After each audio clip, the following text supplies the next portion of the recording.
오늘 준비한 사연은 시골에서 태어나 시골 남자에게 시집을 간 여자가 있습니다. 남편과의 행복한 결혼 생활 중에 뜻하지 않게 농막으로 찾아온 여자 때문에 일어난 이야기입니다. 사연 시작하겠습니다. 남편은 어린 시절부터 알아온 친구 사이로 성인이 될 때까지 시골에 남아있던 몇 안 되는 친구 중 한 명이었어요.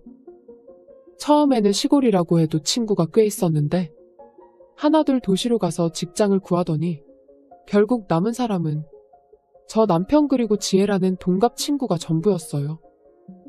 그때 남편은 직장을 구하는 대신 농사를 선택하였고 친구들끼리 술 한잔 하려면 장소가 마땅치 않아서 주로 남편의 농막에서 먹는 경우가 많았어요. 뭐하냐? 나 집에서 빈둥거리고 있는데 할 짓 없으면 놀러와 고기 구워서 한잔하자. 지금 시간이 좀 이른 거 아니야? 누가 지금 오라고 했어? 해 넘어가면 하우스로 와 숯불에 구워줄 테니까. 심심하면 지금 와서 일 좀 거들던지. 집에만 계속 있으면 쏘된다 너. 지금 일 뭐 하는데 그리고 이렇게 이쁜 소 봤냐? 모레 그래서 올 거야 말 거야? 지금 일 뭐 하는데 힘든 거 아니면 도와주다가 고기 먹고. 나 지금 액비 주는데 말이 도와달라는 거지. 수다나 떨자. 지혜는 온대? 몰라 전화 안 해봤어. 너 끊고 해보지 뭐. 그래. 그럼 너가 해. 난 지금 준비해서 가지 뭐. 심심하기도 했고 고기 구워준다는 소리에 홀라당 넘어가서는 남편의 검은 속내는 짐작도 못하고 하우스로 갔어요. 뭐야? 뭐가? 너 옷꼬라지가 왜 그래? 몸빼바지 뭔데? 야 이게 최신 유행이야. 시장에서 10,000원이나 줬어? 입술은 왜 그렇게 번들거려? 혼자 다 처먹은 거 아니야? 야 너 그만 헛소리하고 숯불에 불이나 붙여. 벌써 먹자고? 지혜한테 연락은 한 거야. 오늘 못 온대. 약속 있다고 하더라. 걔가 우리 말고 친구가 있었나? 몰라 약속 있대. 그럼 둘이 먹지 뭐. 술은 사다 놓은 거야? 당연하지. 저기 냉장고에 있어. 근데 농막이 갈수록 발전하는 거 아니야? 냉장고에 침대에 그냥 여기서 살아. 몰랐어? 나 일주일에 5일은 여기서 자. 모레 하나도 안 궁금하거든. 일은 언제 끝나는데? 나 30분 정도면 끝나. 불 다 붙이면 끝나겠다. 너 일부러 이거 부려먹으려고 빨리 오라고 한 거지? 야 눈치는 있어서 다행이다. 어디 가서 굶어 죽지는 않겠네? 저걸 친구라고 만나고 있네 있어. 이러고 노는 게 일상이라 투덜거리면서 고기 먹을 준비를 하였고 어느 정도 준비가 끝났을 때 남편이 일을 마무리하고 왔어요. 야 때깔 봐라. 완전 맛있겠다. 이거 먹어봐. 나 손 있거든. 술이나 주라. 잠비었다. 야 천천히 마셔. 왜 먹는 모습에 반한 거야? 뭔 헛소리야. 부끄러워하기는 나 아니면 여자랑 술이나 한번 먹어볼 수 있겠어? 쌉소리 하지 말고 술이나 드셔. 그렇게 시시껄렁한 말을 하면서 술을 마시기 시작했고 둘이서 먹다 보니 템포도 빨라서 취기가 올라오기 시작했어요. 나 어떡하지? 왜 무슨 일 있었어? 아니 집에서 결혼하라고 난리라서. 시집이야 가면 되지. 결혼은 나 혼자 하냐? 내 인생이 어떻게 하다가 이렇게 된 거지? 네 인생이 어때서? 아니 다른 애들은 다 도시로 가서 시집가서 잘 사는데 난 여기 처박혀서 이게 뭐야? 야 다른 애들은 이렇게 살고 싶어도 못 살아. 아니 내 말이 그게 아니잖아. 그냥 별 뜻 없이 말한 거였는데 왠지 철행한 기분이 들어서 나도 모르게 눈물이 나기 시작하는 거예요. 그때가 한창 친구들은 도시로 가서 자리 잡고 결혼 소식을 알릴 때라 자존감이 많이 내려가고 있었거든요. 그 모습을 평소에 남편이었다면 약을 올리며 놀렸을 건데 그날은 그러지 않고 위로를 해주면서 살포시 안아주는 거예요. 처음 보는 남편의 모습에 친구로만 생각했던 남편이 어느새 남자로 보이기 시작하더군요. 여기서 신기한 게 남편을 보고 한 번도 뛰지 않던 심장이 마구 뛰기 시작했고 이 상황을 어떻게 반응해야 할지 모르겠다는 거예요. 한참을 어쩔 줄 몰라 하다가 나도 모르게 얼굴을 들어 남편을 보았는데 남편도 저를 지그시 바라보고 있었고 잠시 고민하던 얼굴을 하더니 입술을 가져가 버렸어요. 한동안을 그 자세로 가만히 있다가 남편은 저를 번쩍 들더니 농막 안으로 들어갔어요. 네, 맞아요. 결국 남편과 함께 다음날 아침이 올 때까지 농막에서 같이 시간을 보내게 된 거예요. 아침이 되어서 눈을 떴을 때 내가 왜 그랬지? 이게 맞아? 이런 생각이 몰려왔어요. 하지만 후회를 한다고 해도 이미 늦어버렸고 일단은 여기서 나가야겠다는 생각에 잠이 들어있는 남편 얼굴에 손을 흔들어 보았어요. 아무리 흔들어도 변화가 없는 남편의 모습에 안도하고 밖으로 나가려고 하는 그때 갑자기 휴대폰이 울리는 거예요. 너무 깜짝 놀라서 얼른 받으려는 순간에 남편이 일어났어요. 아우 머리 아파. 야 전화 받아. 깬 거 알고 있어? 너 지금 이 악물고 잠든 척 하는 거 다 보이거든? 남편의 말에 할 수 없이 전화를 받았더니 역시나 엄마였고 연락도 없이 집에 안 들어왔다고 난리가 나 있었어요. 핑계도 마땅히 생각이 안 나고 엄마보다는 지금 일어난 일이 더 급해서 집에 가서 말한다 하고 전화를 끊고는 너무 부끄러워서 다시 이불을 뒤집어 썼어요. 이불 속에서 숨죽여서 남편의 반응을 살피는데 키득거리는 소리가 들리더니 야 일어나봐. 야 일어나 보라고. 야 일어나라니까. 아, 왜? 무슨 소리가 하고 싶은데? 어젯밤에 우리 그러니까 밤에 그게 있었잖아. 무슨 소리가 하고 싶은 거야? 우리 그러니까 그게 이제 다 했으니까 나도 이제 너가 좋고 우리 사귀는 건 어떨까? 뭐래, 우리가 왜 사겨? 그럼 안 사겨? 어제 나한테 보여준 건 뭔데? 실수야, 실수? 아니 그렇게 말하지 말고 일이 이렇게 돼서 이런 말하는 게 아니라 나 사실 전부터 너 좋아했어. 진심으로 하는 소리야? 정말 진심이야. 뭐 나보고 어떡하라고. 우리가 그러니까 너랑 나랑 사귀어보자는 말이야? 나 장난 아니야. 우리 만나보자. 아무런 말도 못했어요. 아니 뭐라고 대답해야 할지 몰랐어요. 아무 말 못하네. 그럼 우리 사귀는 거다. 나 오늘 일 안 해도 되는데 우리 첫 데이트 할래? 뭔 데이트야, 나 집에 가야지. 집에서 전화 온 거 봤잖아. 걱정되면 내가 같이 가줄까? 네가 원한다면 내가 책임진다고 말씀드릴게. 아, 몰라. 솔직히 마음이 없었다면 거짓말일 거예요. 감정이 없었다면 남편과 그런 일이 일어나지 않았겠죠. 그렇게 남편과의 연애는 시작되었고 만나기 시작한 지 1년 만에 결혼을 하게 되었어요. 결혼식 당일은 정말 정신이 없었어요. 새벽부터 일어나서 신부 화장에 머리를 하고 드레스는 입기 왜 그렇게 힘든지. 결혼식장에 가서도 많은 친척들의 인사와 오랜만에 시골로 내려온 친구들을 본다고 정신이 하나도 없었어요. 그러다가 어느덧 신부 입장을 할 때가 되었고 이상하게 친구들 중에 제일 친한 친구 한 명이 보이지 않는 거예요. 그 친구는 바로 남편과 못지않게 시골에서 너무나 많은 시간을 보냈던 친구 지혜였어요. 분명히 며칠 전 통화할 때만 해도 당연히 오겠다던 친구였거든요. 이상하다는 생각을 하다가 결혼식 진행 때문에 친구에 대한 생각은 뒷전이 되었고 많은 지인들과 친척들의 축하 속에 결혼식은 마무리가 되었어요. 신혼여행도 발리로 정해서 갔다 왔는데 난생 처음 간 해외라 시간 가는 줄 모르고 지내고 왔어요.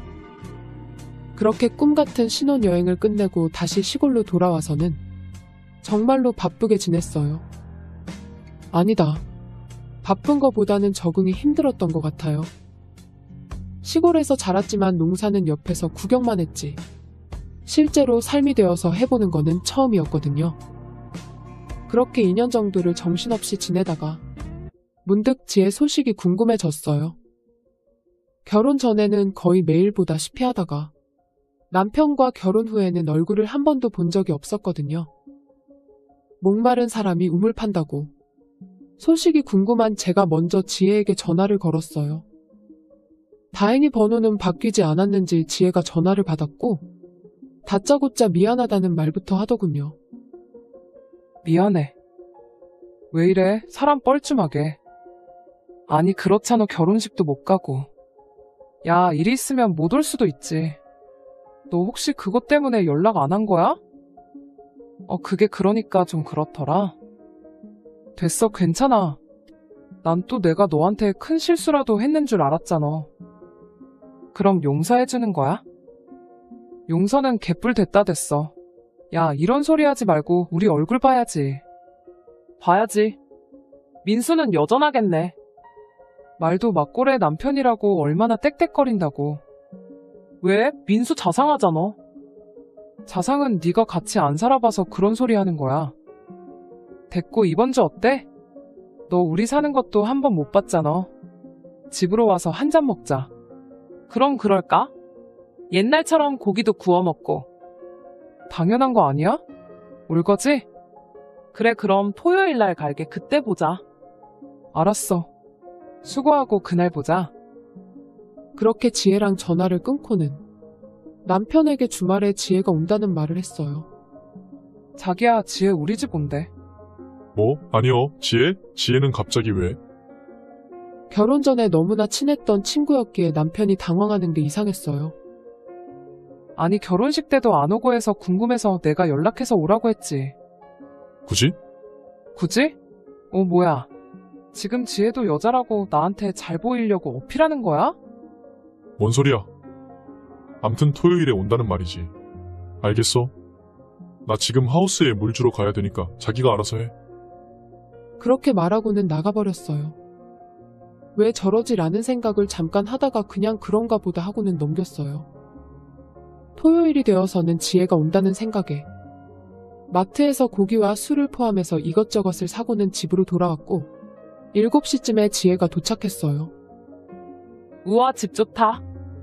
좋기는 그냥 인테리어만 새로 한 건데 뭐.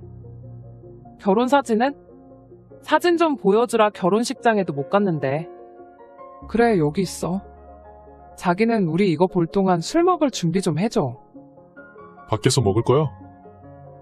근데 자기는 오랜만에 지혜 왔는데 말도 한 번 안 걸어? 아까 인사했어. 나 나가서 준비한다. 알겠어. 남편은 밖으로 가서 원탁에 먹을 준비를 하고 숯불에 고기를 굽기 시작했어요.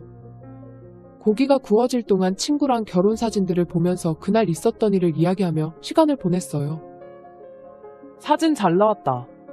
역시 여자는 결혼식장에서 제일 예쁜 것 같아. 이쁘지? 너도 빨리 결혼해서 찍어. 솔직히 화장이랑 힘들긴 한데 이왕이면 젊고 이쁠 때 찍으면 좋잖아. 그 말에 친구는 잠시 뜸을 들이더니 사실 나도 결혼해. 진짜? 축하해. 언제 만난 거야? 아니, 그냥 어쩌다 보니까 만나게 됐어. 야, 넌 결혼 이야기 하는 애가 왜 그렇게 힘없이 이야기하냐? 내가 그랬나? 암튼 올 거지? 너 결혼식 때 못 가서 말하기가 그랬는데. 당연하지. 무슨 일이 있어도 갈게. 언제 하는데? 다음 달에. 자, 이거. 지혜는 가방에서 청첩장을 꺼내더니 건네주었어요. 비록 친구가 결혼식에 오지 않았지만 결혼을 한다는 소식에 너무나 기뻤어요. 나와. 고기 다 구웠어. 나올 때 술 가지고 오고. 자기야, 지혜 결혼한대. 자기 몰랐지? 그래. 잘 됐네. 준비해서 나와. 남편은 별로 관심이 없는 건지 덤덤하게 대답을 하길래 그냥 냉장고로 가서 술을 꺼내 밖으로 나갔어요. 밖으로 나가니 앞마당 식탁에는 다 구워진 고기가 올려져 있었고 식탁에 술을 내려놓고 앉으려고 할 때였어요. 여기에 내가 앉을까? 원탁 중간 자리에 아무 생각 없이 앉으려는 순간에 갑자기 지혜가 팔을 잡더니 아니야, 잠깐만. 민수야, 여기 앉아. 남편 보고 중간에 앉으라고 하는 거예요. 야, 나보다 민수가 좋아? 날 왜 막어? 오랜만에 민수 옆에 앉아보게. 너 술도 많이 못 먹잖아. 야, 이거 여전하네. 지겨운 이놈의 인기는 식을 줄 모르네. 그래, 너가 다 가져라. 넌 저 꼴을 보고도 여기 앉히고 싶어? 예전에는 이런 식으로 농담을 많이 주고받으며 놀아서 아무런 거리낌 없이 남편을 중간에 앉히고 양쪽으로 친구랑 내가 앉고 술을 먹기 시작했어요. 그런데 결혼을 해서 이제는 내 남자라는 생각이 들어서 그런지 괜히 질투 같은 게 조금 생겼어요. 이게 몇 년 만이야? 오늘 술 만나겠는데? 좋아, 그래서? 응? 좋고 아니고가 어딨어? 그냥 한 잔 먹어서 좋다는 거지. 눈치는 있어서는 툭 던져본 말에 아니라는 식으로 말은 하더군요. 하지만 그때부터 지혜가 눈에 거슬리는 여우짓을 하기 시작하는 거예요. 야, 너 뭐야? 왜 이렇게 단단해? 운동 좀 했나봐. 여기도 만져봐. 이건 근육이 아니라 돌이야, 돌. 모레 일 끝나고 맨날 막걸리 먹어서 살찐 거지. 아니야, 진짜 좋아진 것 같아. 옛날에는 약간 마른 느낌이었는데 지금은 완전 덩치가 커진 느낌. 멋있어졌다, 얘.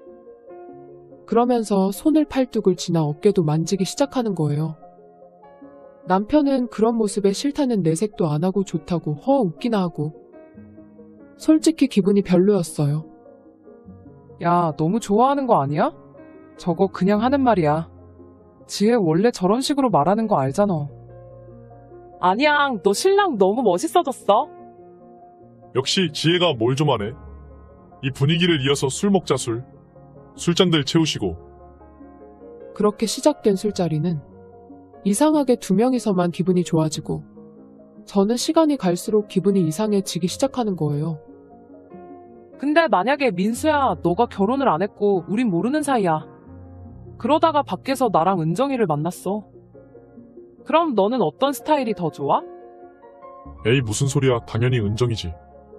무슨 소리를 하는 거야? 이 양반이 술 취했네. 그럼 이건 어때? 현재 와이프의 과거를 알게 된다면 어디까지 이해해줄 수 있어? 예를 들면 전 남친의 어디까지? 뭐라고? 지금 남편 앞에서 전 남친 이야기를 한다고. 왜 그래? 너 지금 만취야? 괜찮아. 나 아무렇지도 않아. 난 다 이해하지. 이건 좀 아니지 않아? 지혜야, 나도 옛날에 많이 만났어. 뭐 어때? 결혼 전인데. 남편의 중재에 바로 다른 이야기로 넘어갔지만 기분이 몹시 언짢기 시작했고 그때부터는 말없이 술만 계속 마셨어요. 밥을 먹거나 안주를 먹으면서 먹어야 했었는데 그냥 무턱대고 술만 마셨더니 나도 모르게 취해버렸고 눈을 떴을 때는 침대에서 자고 있는 거예요. 두통과 숙취가 몰려와서 다시 자려고 하는데 뭔가 이상한 기분이 드는 거예요.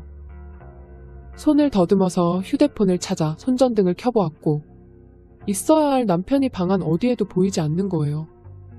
시간도 새벽 5시가 다 되어 가는데 말이에요. 찾아야 되겠다는 생각에 억지로 몸을 일으키고는 혹시나 소파에 자고 있는 건 아닐까라는 생각으로 거실로 나가보았지만 남편은 그 어디에도 보이지 않았어요. 도대체 어디를 간 거지라는 생각으로 작은 방을 가보아도 보이지 않았고 다시 거실로 나왔을 때 눈에 들어온 것은 어제 지혜가 들고 왔던 가방이었어요. 그럼 지혜는 어디 있는 거지라는 생각에 밖으로 나가서 원탁으로 갔지만 둘 다 보이지 않았고 이 시간에 남편이 일을 하러 나가는 경우도 있어서 빠르게 농막 쪽으로 걸어갔어요. 먼저 하우스로 가서 문을 열어보며 남편을 찾았는데 그 어디에도 없었어요. 한동안동 찾을 때마다 하우스 문 여닫는 소리가 났었는데 그 소리 때문인지 농막에서 인기척이 났어요. 자기야, 거기에 있어. 부르는 소리에 남편은 놀란 표정을 지으면서 농막에서 나왔고 뒤를 이어서 지혜가 나오는 거예요. 뭐야, 둘이 여기서 뭐해? 뭐 하긴 나 일하러 나왔다가 구경시켜주고 있는 거지. 언제 일어났대? 야, 농막이 집이라고 해도 믿겠다. 뭔 소리야? 지금 뭔데? 자기 지금 이상한 걸로 오해한 것 같은데 나 일하러 나온 거야. 그럼 지혜는 왜 온 건데? 그게 있잖아. 그때부터 남편은 지금 일어난 상황에 대해 말을 해주었어요. 내가 너무 취해서 침대에 눕혀줬고 둘이서 지금까지 술을 마셨다는 거예요. 그러다가 아침에 하우스에 물을 주어야 하는 게 기억이 나서 혼자 일하러 나오려고 하는데 지혜가 시간을 보더니 지금 들어가서 자는 것도 이상하다고 일하는 거 구경하다가 집에 가겠다고 해서 같이 왔다고 하더군요. 분명히 화도 나고 이 상황에 의심이 너무나 가는데 확실하게 뭔가를 봤다고 하기도 애매하고 그렇다고 그냥 넘기기에도 그런 거예요. 아무리 그래도 이건 아니지 않아? 미안, 내가 생각이 짧았나 봐. 정말 구경만 했어, 진짜야. 그리고 우리가 봐온 세월이 얼만데 설마 내가 민수랑 그게 되겠어? 아, 몰라. 미안한데 너 지금 집에 가줄래? 내가 계속 같이 있으면 안 될 것 같거든. 지혜랑 같이 있다가는 뭔 일이 나도 날 것 같아서 막무가내로 집으로 보냈고, 남편은 친구가 가고 나서는 정말 우애라며 미안하다고 빌고 또 빌었어요. 어쩔 수 있나요? 그러고 나서 며칠 동안은 화를 내다가 결국 다음부터는 절대 그런 행동을 하지 말라고 했어요. 지혜도 집에 가고 나서 계속 전화를 해서는 미안하다고 제발 이해해달라며 말해서 결국 사과를 받아주었고요. 지금 생각하면 그때 연을 끊었어야 했는데, 전 바보처럼 다음 달 지혜 결혼식에 가서 축하를 해주며 사진도 같이 찍었어요. 결혼 후에 친구는 얼마 지나지 않아서 임신 소식을 알렸고요. 친구는 임신을 하고 나서는 가끔 연락이 오다가 뜸해졌고, 저도 먹고 살기 바빠서 그냥 그렇게 서로에게 잊혀져 가며 살고 있었어요. 그러다가 동네에서 뜻밖의 지혜의 이혼 소식을 듣게 되었어요. 자기야, 소문 들었어. 뭐를? 지혜 이혼했대. 나 알고 있어.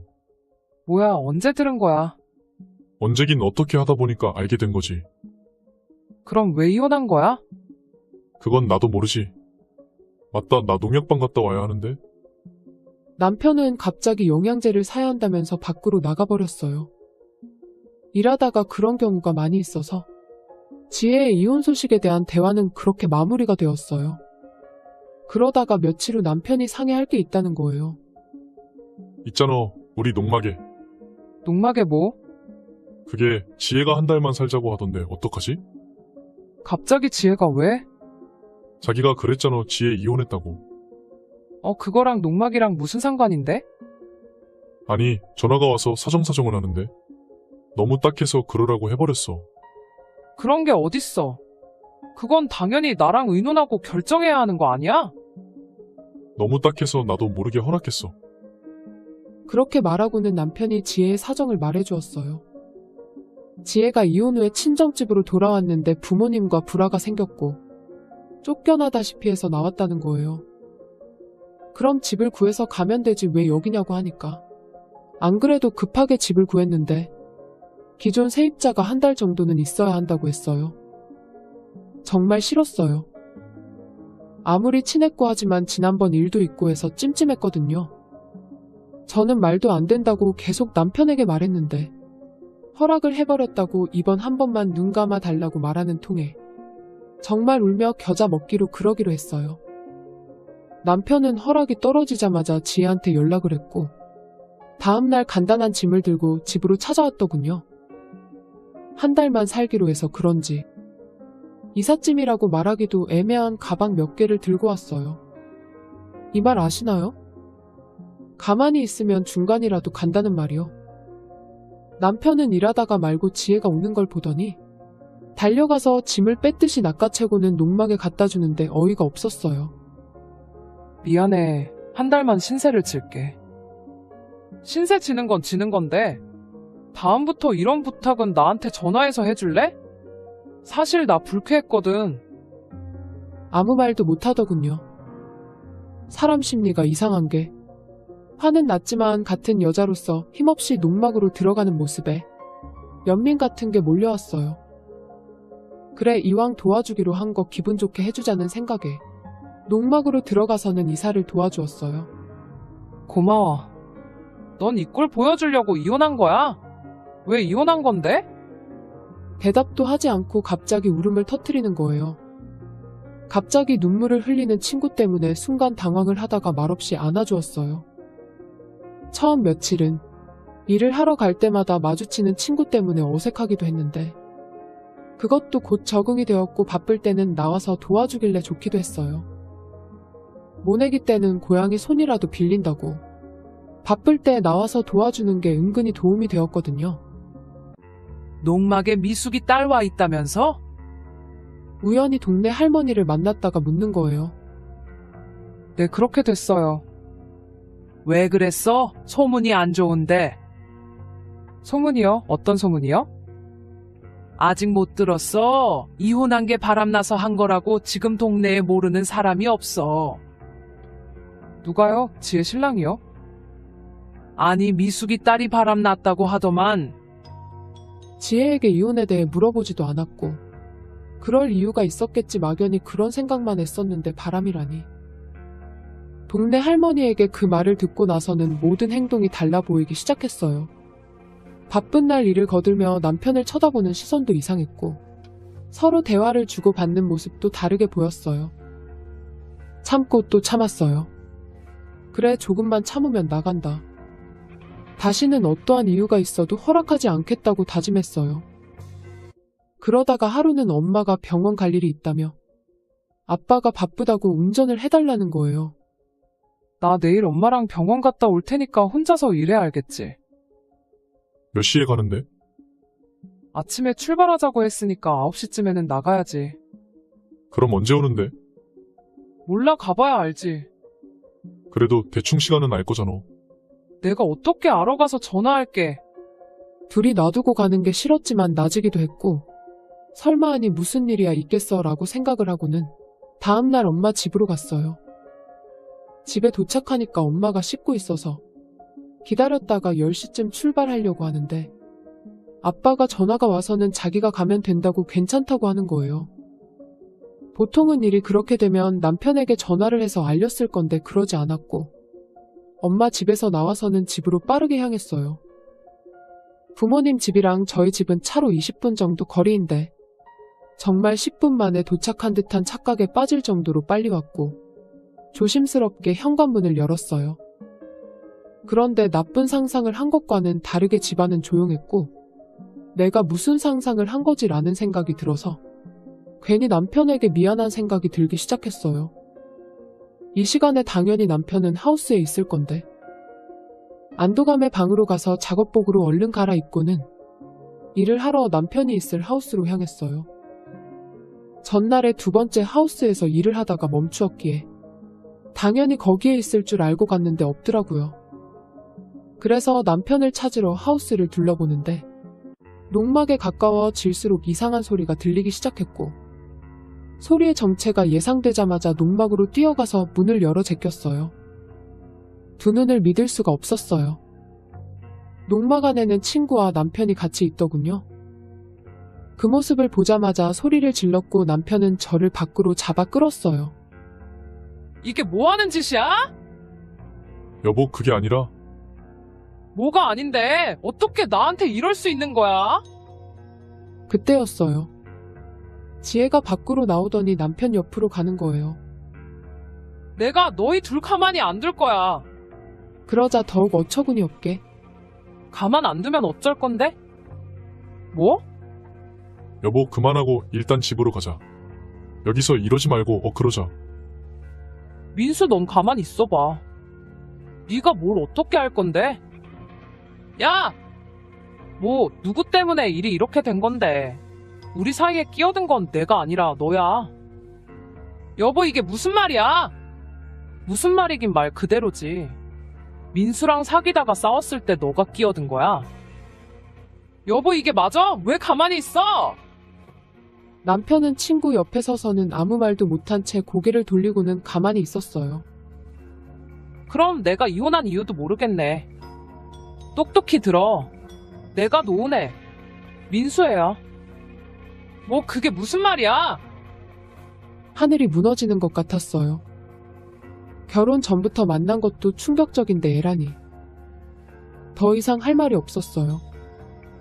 우리 부부 사이에 친구가 끼어든 게 아니라 둘 사이에 내가 끼어들었다니.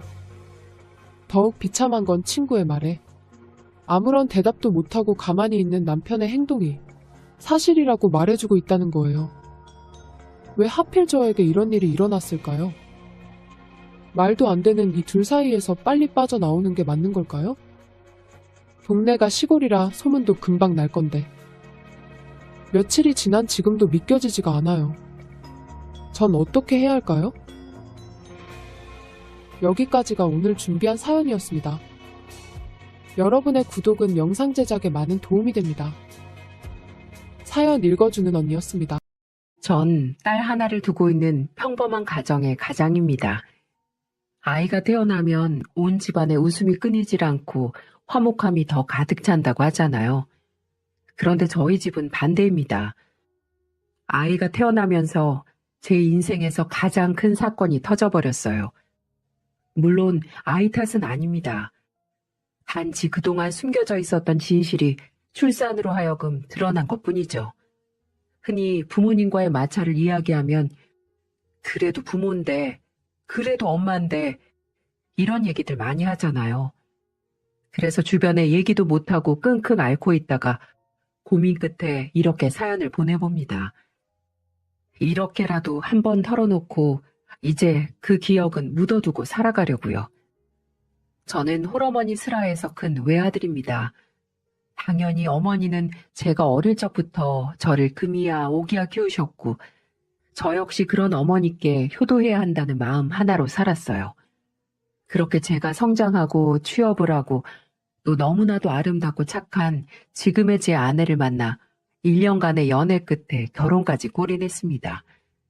사실 홀어머니 및 외아들이라는 게 쉽지 않은 조건이었음에도 불구하고 아내는 흔쾌히 저와 결혼하겠다고 나섰어요.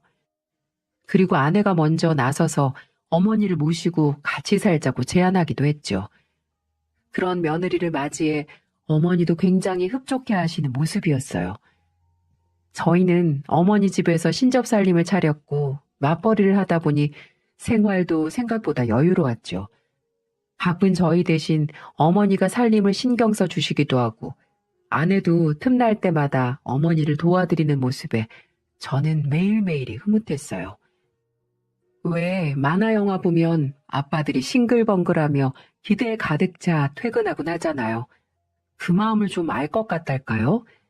매일매일 퇴근하는 길이 즐겁고 기대가 됐죠. 제가 세상에서 제일 사랑하는 두 여자가 사이좋게 절 맞이해주는 모습을 보면 하루의 피로가 싹 가시는 것만 같았어요. 가끔 문제가 생기기도 했지만 아내가 노력하는 모습도 너무 좋았죠. 하루는 그런 일이 있었어요. 어머니가 옛날부터 갑각류 알레르기가 심한 편이셨는데 아내는 그 사실을 몰랐던 터라 새우 동그랑땡을 만들어 저녁상에 올렸던 겁니다. 냄새나 식감으로 새우가 느껴질 정도는 아니고 정말 밀양이라서 저랑 어머니도 그냥 모르고 지나갔는데 그날 새벽에 갑자기 어머니 입술이며 얼굴이 퉁퉁 붓기 시작하고 호흡도 힘들어 하셔서 응급실에 가고 나서야 저녁에 먹은 동그랑땡이 문제였다는 걸 알 수 있었죠. 아내는 당황을 한 건지 무언가 말을 하려고 하는 건지 안절부절하는데 침대에 누운 어머니가 아내 손을 잡고 말씀하시더군요. 예, 괜찮아. 그럴 수도 있지. 몰라서 그렇지 뭐. 아유, 내가 미리 말을 했어야 되는데 괜히 신경 쓰게 해서 미안해. 걱정하지 마라, 아가. 알았지? 많이 힘드실 텐데 그 와중에 제 아내를 신경 써주시는 어머니 말씀에 제가 다 마음이 울컥할 지경이었어요. 그 후 아내는 저에게 어머니가 뭘 좋아하는지 뭘 싫어하시는지를 꼼꼼히 묻더군요. 자기가 하면 안 되는 말이나 행동 같은 게 있냐면서 말이에요. 뭐 그런 걸 다 묻나 싶기도 했지만 그만큼 어머니랑 더 친해지려고 노력하는 아내의 모습에 참 고마웠어요. 그래서 주말이나 혹은 제가 좀 일찍 퇴근하는 날이면 일부러 데리고 나와 영화도 보고 드라이브도 하러 가고 그랬는데 언제나 외출은 2시간을 넘기지 못했습니다. 왜냐고요? 아직 아내가 살림이 처음이라 덤벙거리는지 항상 어머니께 전화가 오곤 했거든요. 그런 날도 있었어요. 영화를 보러 들어갔는데 주머니에서 휴대폰 진동이 계속 울리는 거예요. 영화 시작한 지 이제 1시간도 안 된 시점이었고 오랜만에 데이트라 나중에 보면 되지 하고 말았는데 정말 10분이 넘는 시간 동안 계속해서 진동이 울리길래 뭔가 싶어 짜증도 나고 회사에 무슨 급한 일이라도 있나 싶어 살짝 나가서 휴대폰을 확인해 봤어요. 그런데 어머니가 전화를 통이 넘게 하고 계시더라고요.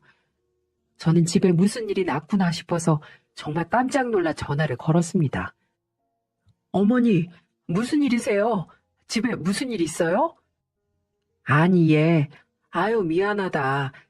너희 오랜만에 나간 건데. 아니, 지난번에 네가 외국 출장 갔다 오면서 사준 시계 있잖니. 그게 갑자기 안 보이지 뭐니. 새아기가 청소하면서 어디 치웠나 해서 그거 물어보려고 전화했어. 아, 그거 이따가 집에 가서 같이 찾아드릴게요. 그래. 아유, 근데 나는 내 물건 없어지면 이렇게 가슴이 쿵쿵 내려앉고 그래. 집에 도둑 든 걸까봐 무섭기도 하고, 이 넓은 집에 혼자 있으려니 또 무슨 일이 날 것도 같고. 알겠어요. 그럼 일단 혜연이한테 물어보고 다시 전화드릴게요. 저는 극장으로 들어가 아내에게 소곤거렸어요. 혹시 어머니 시계 치웠어? 지금 그거 찾으신다는데. 시계? 무슨 시계? 어머님이 시계가 있으시던가? 난 못 봤는데. 그 와중에도 휴대폰은 계속 진동으로 울리고 있었고 그 사실을 알아챈 아내는 인상을 찌푸리며 자리에서 일어났습니다. 상영관 밖으로 나온 저는 아내를 붙잡았어요. 아니야, 영화 마저 보고 가자. 당신 보고 싶어 했던 거잖아. 됐어. 우리 집에 갈 때까지 계속 전화 올 텐데 뭐. 집에 가서 시계나 빨리 찾자. 아내에게 좀 미안했지만 어머니가 워낙 아끼시는 거고 또 그래서 그렇게 찾으시는 걸 알다 보니 사실 저도 그냥 집에 가는 게 마음이 편하긴 하더군요. 그렇게 집으로 돌아와 3시간 동안 셋이 온 집안을 다 뒤지고 나서야 시계를 찾을 수 있었습니다. 싱크대 서랍에 있더군요. 아내는 그게 왜 거기 있냐고 물었고 어머니는 아유, 네가 청소하다가 놓고 깜빡했나 보지. 찾았으니까 됐다. 하면서 시계를 갖고 들어가셨죠. 어쨌든 잃어버린 물건을 찾았으니 다행이다 생각했어요. 또 그런 일도 있었죠. 일하다가 아내가 다쳤다는 연락을 받고 급하게 집으로 달려갔어요. 아내는 손가발에 붕대를 칭칭 감은 채 침대에 누워 울먹이고 있더군요. 어머니는 제가 집에 도착하자 제 아내를 보며 눈물 지으셨어요. 아유, 어쩐다니. 저 고운 피부에 흉터라도 남으면 내가 주의를 줬어야 하는 건데 어쩌다 그런 거예요? 아니, 내가 괜찮다고 나중에 하라고 하는데도 글쎄 제가 굳이 사골고 온 걸 베란다에서 시킨다고 하지 않니. 들통 들고 가다가 집 아래 떨어뜨려서 엎었어. 아유, 내가 할 걸 다쳐도 내가 다쳤어야 되는데 어쩌니. 미안하다. 미안해. 그렇게 눈물 짓는 어머니를 저는 꼭 안아드렸어요. 괜찮다고 걱정하지 마시라고 말이에요. 그런데 그때 아내가 시뻘개진 눈으로 어머니를 노려보며 어머니! 하고 소리치더군요. 그러자 어머니는 황급히 아유 그래 내가 보기 싫을 만두해. 괜히 내가 사고를 고와가지고 일단 너희끼리 쉬고 있어. 난 방에 가 있으마. 아가 너무 화나도 이 시엠이 너무 원망하지 말고 내가 미안해. 라며 방을 나가셨어요. 저는 처음 보는 아내의 모습에 놀라기도 하고 자기 걱정해주는 어머니에게 소리 지르는 아내가 야속하기도 해서 한마디 했어요. 아무리 아파도 그렇지 자기 걱정해주시는데 그렇게 소리를 지르면 어떡해? 많이 아파? 나랑 다시 병원 갈까? 아니면 약 줄까? 걱정? 누가? 누구를? 어? 아유, 됐어. 당신이 뭘 알아? 됐으니까 그냥 나가. 가서 어머님이랑 하하호호 하든 친구들을 만나든지 하라고. 나 지금 혼자 있고 싶어. 전 아내의 그 말에 어딘가 찝찝하긴 했지만 거실로 나와 시간을 보냈습니다. 그렇게 밤이 지나갔고 다음날 저는 아내를 데리고 다시 한번 병원을 찾았어요. 정확한 상태가 궁금해서요. 그런데 아내의 상태는 생각보다 심각했습니다. 어제 응급처치는 다 해드렸지만 환자분은 일단 부상 정도가 심합니다. 화상이 같이 있고 새끼발가락은 골절되기까지 해서 다각적인 치료가 필요해요. 당분간은 다친 부위 사용하시면 안 되니까 쉬면서 회복에만 집중하시고요. 아내는 의사 선생님의 말씀에 눈물을 뚝뚝 흘렸습니다. 그러면서 뭐라고 중얼거리는데 뭘 하는지 하나도 안 들리더라고요. 그날 이후로 아내는 회사를 그만두고 집에서 쉬며 회복에만 전념했습니다. 그런데 사건 이후에 뜨거운 국물에 대한 트라우마가 생겨서 국물 요리 자체를 못 먹더군요. 국밥이며 찌개며 하물며 국물이 자작한 볶음 요리까지. 저와 어머니는 그런 아내가 안쓰러워 항상 마른 반찬 위주로 식사를 하면서도 조금씩 심리적 상처를 감싸 안아주려고 노력했어요.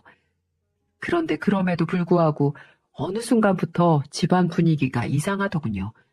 어머니는 분명 아내를 살뜰히 챙겨주고 계신데 아내 반응이 좀 무덤덤해야 할까? 감흥이 없다 해야 할까? 그래서 슬쩍 말을 건네봤죠. 아니, 요즘 무슨 일 있어? 어머니 말씀에 별로 대꾸도 안 하고 분위기도 그렇고 많이 힘들어? 아직 예약 날짜까지 남긴 했는데 우린 내일이라도 병원 가볼까? 아니, 어머니 말이야. 아니야, 됐어. 아내는 그 말만 남기고 침대에 돌아 누워버렸어요. 아무래도 몸이 아프니까 힘들어서 그런 걸 수도 있겠다 싶어 저도 더 이상 뭐라고 말하진 않았어요. 다만 다음날 출근하면서 어머니한테 아내를 좀 더 잘 부탁한다고 신경 써달라고 부탁드릴 뿐이었죠. 어머니, 아무래도 제가 빨리 출근하고 늦게 퇴근하다 보니까 혜연이가 어머니랑 있는 시간이 더 길잖아요. 그렇지. 그게 왜? 저 없는 동안 혜연이 좀 잘 부탁드려요. 요즘 몸이 좀 힘든가 봐요. 제가 잘 챙겨주려고 하는데 아무래도 시간이 부족하니까. 아유, 그래. 걱정 말고 넌 얼른 출근이나 해. 내가 새애기랑 얘기도 해보고 잘 보살펴 줄게. 저는 그렇게 가벼운 마음으로 출근을 했습니다. 퇴근했을 때쯤이면 아내 기분이 좀 좋아져 있겠지. 어쩌면 싱글벙글하고 있을지도 모르겠다 하면서 말이에요. 하지만 제 예상은 완전히 빗나갔습니다. 집에 돌아갔을 때 어머니는 싱글벙글 웃고 계셨지만 아내는 방에 들어가 있는지 보이지 않더라고요. 제가 들어가자 어머니는 후다닥 현관으로 나와 제 옷과 가방을 받아주시고는 아유, 고생했다 하며 맞이해 주셨어요. 네, 근데 혜연이는요?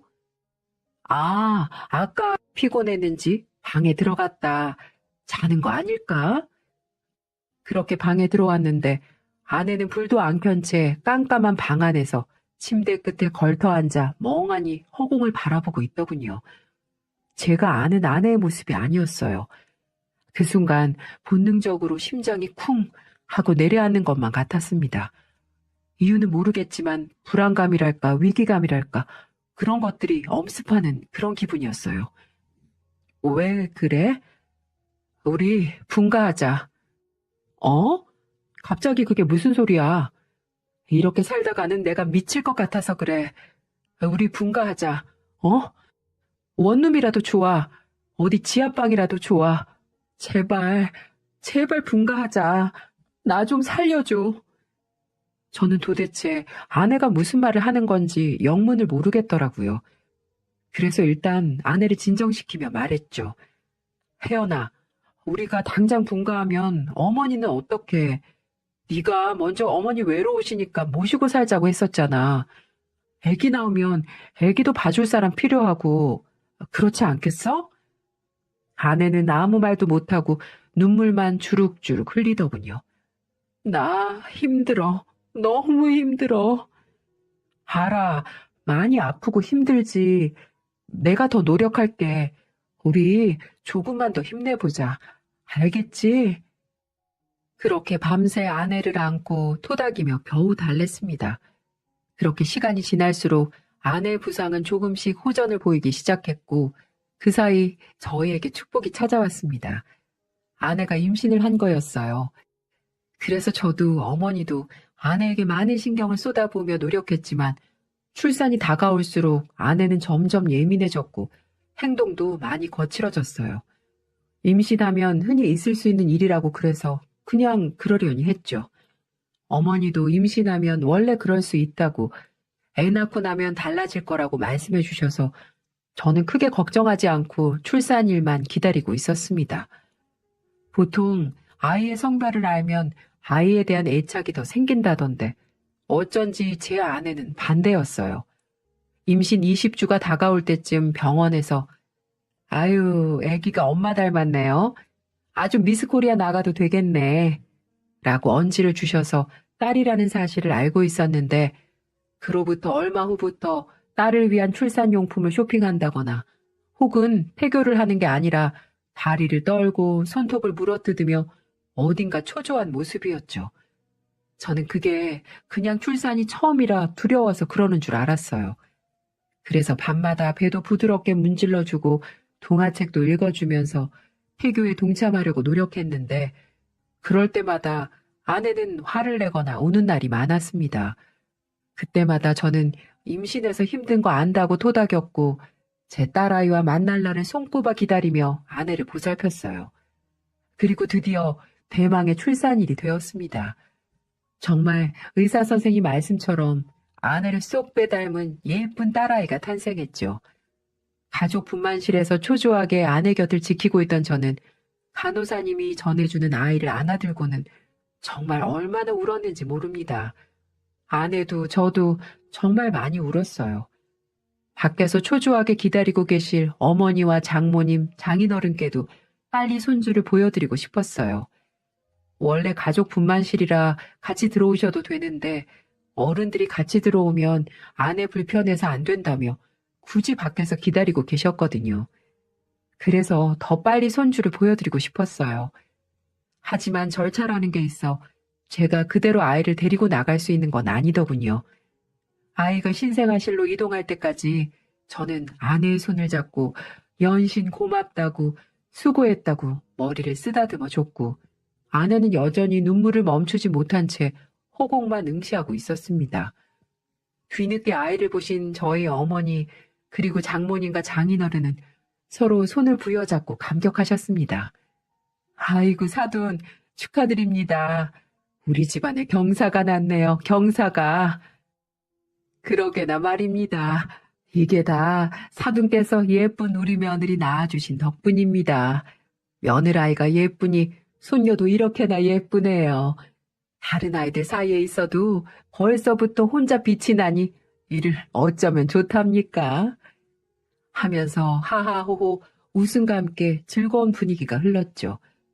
그렇게 병원에서 출산을 마치고 며칠의 입원이 끝난 뒤 아내와 아이는 집 근처 산후조리원으로 향했습니다. 어머니가 직접 산후조리를 해주겠다고 하셨지만 아내가 반대했거든요. 아내 입장도 이해는 됩니다. 자기는 누워있고 시어머니가 꾸준히라며 산후조리 해주는 모습을 보면 마음이 불편할 테니까요. 그래서 저도 요즘은 다들 산후조리원에서 조리해요. 거기서 정보 같은 것도 많이 알려주고 해서 조리원 가는 게 더 낫대요. 라고 둘러대며 어머니와 아내 사이를 중재했습니다. 다행히 어머니도 이해하셨고 저는 2주간 회사, 조리원, 집으로 가며 바쁜 생활을 했습니다. 그렇게 2주가 지나고 아내와 아이를 데리고 집으로 돌아왔어요. 왜인지 아내는 긴장한 기색이 역력하더군요. 왜 그래? 왜 그렇게 얼어있어? 집 오랜만이라 그래? 그냥 좀 갑자기 어색하네. 긴장도 되고. 아유, 긴장할 게 뭐 있어. 우리 집인데. 얼른 들어가자. 저는 대수롭지 않게 생각하고 아내와 아이를 데리고 집으로 갔습니다. 이미 어머니가 저희 방에 아기 침대도 놓고 모빌도 달고 예쁘게 꾸며놓으셨더라고요. 아유, 이걸 언제 다 하셨어요? 저한테 시키시지. 혼자 힘들지 않으셨어요? 이 정도 갖고 뭘 할미가 돼서 이 정도는 해줄 수 있다. 이렇게 예쁜 손녀가 세상에 또 어디 있다고 하며 어머니가 저희 딸의 뺨을 문지르려 하자 아내가 자기 몸쪽으로 거칠게 아이를 당겨 안고는 방으로 들어가 문을 닫아버렸습니다. 아, 저 사람이 아직 좀 예민해서 그런가 봐요. 죄송해요, 어머니. 아니야. 원래 애 낳는 일이 그렇게 쉽지가 않아요. 네가 잘 보살펴줘. 미역국 끓여놨으니까 이따 갖다 줄게. 네, 알겠어요. 제가 방에 들어갔을 때 아내는 이미 아이와 침대에 누워 눈을 감고 있는 상태였습니다. 자기, 아무리 그래도 좀 심한 거 아니야? 어머니가 손녀 한번 만져보려고 하시는 게 그렇게 고가웠어? 약간 짜증 섞인 말투로 말을 걸자 아내는 인상을 쓰며 일어나더군요. 왜? 왜 만지는데? 만지는 이유가 뭔데? 좋아하지도 않으면서? 그게 무슨 소리야? 어머니가 첫손녀라고 얼마나 예뻐하시는데. 웃기고 있네. 그거 다 쇼야. 쓸데없는 기집애 가졌다고 매일같이 구박하던 게 누군데? 구박? 누가? 어머니가 그랬다고? 너 아무리 애 낳고 예민해졌다고 해도 할 말 안 할 말은 좀 가려해. 왜 사람을 모함해? 너 챙겨주신다고 미역국까지 끓여놓고 기다리시는 분을. 미역국? 누가 먹는데? 뭘 넣었을 줄 알고 어떻게 먹어? 나 그 미역국 안 먹어. 절대 안 먹을 거니까 방 근처에도 가져오지 마. 아내는 씩씩대고 있고 저도 화가 머리끝까지 오르기 직전이었어요. 그때 방문을 노크하는 소리와 함께 어머니가 들어오셨습니다. 작은 상에 미역국 한 그릇과 밥 한 그릇을 올려서 말이죠. 아이고 얘 배고프지? 원래 모유수유하면 시도 때도 없이 허기지고 그래. 밥 한 숟갈 뜨고 잠을 자든 쉬든 해. 그래도 몇 주 만에 집에 왔는데 줄 수 있는 게 이것뿐이라 어쩌니? 그래도 내가 제일 좋은 완도산 미역이랑 한우 특등급으로 끓여온 거니까 맛은 괜찮을 거야. 어머니는 웃으며 아내 앞에 상을 내려놓으셨고 아내는 씩씩거리며 어머니를 노려보다가 급기야는 미역국 그릇을 들어 벽에 던져버리더군요. 저도 어머니도 정말 깜짝 놀랐습니다. 너나 먹어. 나한테 그 더러운 거 들이밀지 말라고. 어머니한테 꽥소리를 지르자 아이는 까무라치게 울고 어머니는 본인 가슴을 팍팍 치시며 통곡하시더군요. 전 그 모습에 눈이 돌아 아내의 뺨을 때리려고 손을 들었습니다. 그런데 그 순간 아내가 휴대폰을 꺼내들고는 무언가를 재생하더군요. 너, 네 남편한테 분가하자고 했니? 이 근본 없는 게 어디서 분가 타령이야, 분가 타령이? 네가 분가하면 나한테서 벗어날 수 있을 거라고 생각하나 본데 그거 아주 착각이다 너. 어디 감히 모자 사이를 갈라놓으려고 들어? 한 번만 더 내 귀에 그런 소리 들려봐. 그때 네 몸뚱아리를 죄다 분질러 놓고 말 테니까. 쓰잘데기 없는 기집애 하나 가져놓고 뭔 몸이 그렇게 무거워? 꼭 지 같은 거나 낳겠지. 아유 그걸 어디다 써. 지 엄마 닮아서 손도 들일 텐데. 아유 그건 크자마자 집안일 교육부터 시켜야지. 아 빨리 안 일어나?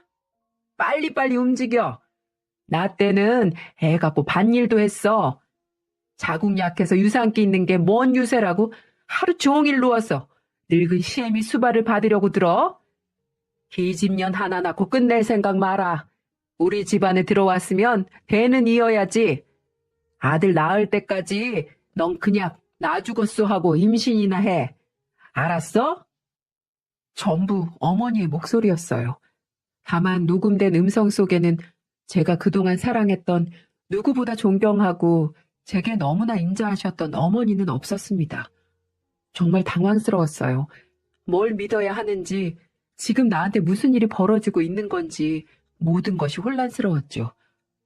당신 출근하면 정말 매일같이 친구들 불러 잔치하고 그 준비며 뒤처리는 다 내 몫이고 낡아졌다고 쓸데없는 게 들어왔다고 구박하고 우리 애까지 욕하는 당신 엄마 정말 진절머리나. 아내는 울먹이며 떨리는 목소리로 말을 이어갔습니다. 나 왜 다쳤는지 알아? 그거 당신 어머니가 시킨 거야. 내가 무겁고 뜨거워서 지금 혼자 옮기면 안 된다고 몇 번이나 말했는데 젊은 게 뺀질거리기는 한다고 헛소리 말고 당장 베란다에 내놓으라고 소리쳐서 사골국 담긴 들통 옮기다가 손잡이 부러져서 내 다리에 떨어진 거라고. 저는 어머니를 바라봤고 어머니는 당황하는 눈빛으로 손을 내저으시더군요. 아니 저게 미쳤나? 얘 쟤 애 낳고 머리가 어떻게 됐나 보다. 제정신이 아니야. 믿지 마. 쟤 정신병원 보내야 돼. 정신병원 전화번호가 몇 번이지? 그러자 굵은 눈물을 뚝뚝 흘리던 아내가 버럭 소리를 질렀습니다. 미친 건 내가 아니라 당신이야. 아들 앞에서만 잘해주는 척, 좋은 시어머니인 척. 그 두 얼굴에 내가 얼마나 혼란스러웠는 줄 알아? 내가 얼마나 힘들었는지 알아? 새우 사와서 나보고 새우 동그랑땡 만들라고 시키더니 그거 먹고 응급실에 실려가질 않나? 동네 사람들한테 내가 밥도 안 준다고 욕하고 다니질 않나? 사람 피 말리려고 작정했어? 도대체 나한테 왜 그러는데? 왜? 저는 그제야 상황이 파악됐어요. 그리고 제 분노의 화살은 어머니에게로 향했습니다. 어머니도 그 사실을 눈치챘는지 뒷걸음을 치며 당황하시더군요. 아니, 그게 아니라, 내 말 좀 들어봐라. 저는 그 순간 아내의 손을 잡고 한 손에는 아이를 안아들고 현관으로 향했습니다. 너 어디 가니? 나랑 얘기 좀 하자니까. 됐어요. 어떻게 어머니가 그럴 수가 있어요? 어떻게? 제가 어머니를 얼마나 믿었는데, 얼마나 존경했는데. 미안하다. 미안해. 넌 나한테 아들 그 이상이었어. 혼자 너 키우면서 의지도 했고, 넌 내 아들이자 남편 같은 존재인데, 제가 들어와서 널 뺏어가 버렸잖아. 그래서 그랬어. 그래서 너무 질투가 나고 미워서. 아무리 그래도 그렇죠. 어머니 정상 아니에요. 더 이상 제 와이프, 어머니처럼 무서운 사람이랑 살게 못해요. 저희 나가 살게요. 연락처도 바꿀 거고 주소도 안 알려드릴 테니까 찾지 마세요. 짐은 나중에 사람 보내서 가지고 갈게요. 저는 그 말만 남기고 아내와 아이를 데리고 그대로 집을 나왔습니다. 어머니는 눈물바람으로 저를 불렀지만 저는 뒤돌아보지도 않고 그대로 처가댁으로 향했습니다. 그리고 처가댁에가 모든 사실을 있는 그대로 털어놨죠. 정말 죽지 않을 정도로 맞을 각오까지 하고 갔습니다. 지 마누라가 그런 고초를 겪고 있는데 그런 것도 몰랐던 제가 제 자신도 이렇게 한심하고 화가 나는데 장모님 장인어른은 어떠시겠냐 싶어서요. 아니나 다를까 장모님은 모든 사실을 들으시고는 뒷목 잡고 기함을 하시더니 제 등짝을 때리기 시작하셨습니다. 반면에 장인어른은 한참을 가만히 계시다가 제 손을 따뜻하게 잡아주셨어요. 이제 알았다니 다행이고 이제라도 내 딸 지켜주겠다니 또 다행이고 이렇게 자기 식구 지킬 줄 아는 사람이 내 사위라 다행이네. 그래도 어머니인데 후회하진 않겠나? 후회 안 합니다. 앞으로 잘하겠습니다. 지켜봐 주세요. 그래. 둘이 행복하게 살기만 하면 돼, 우린. 우리가 좀 도와줄 테니까 작은 아파트라도 하나 얻어서 다시 시작해봐. 정말 처음부터 다시. 알겠지? 따뜻한 장인어른의 말씀에 저는 한참을 울었고 그렇게 저희의 신혼은 다시 시작되었습니다. 그간 겪은 일로 인해 아내는 그때부터 10년이 지난 지금까지 여전히 정신과 치료를 받고 있어요. 많이 좋아지긴 했지만 아직도 때때로 그때 힘들었던 기억을 꿈으로 꾸거나 이유 없이 불안해져 약을 먹어야 하는 상황이 오기도 해요. 그래도 딸아이 키우면서 좋은 엄마로 좋은 아내로 잘 버텨주고 있어서 제가 너무 고마워하고 있고요. 집에서 나온 뒤로 어머니와의 연락은 모두 차단했습니다. 어떻게 알았는지 어머니가 저희 집으로 딱 한 번 찾아온 적이 있었습니다.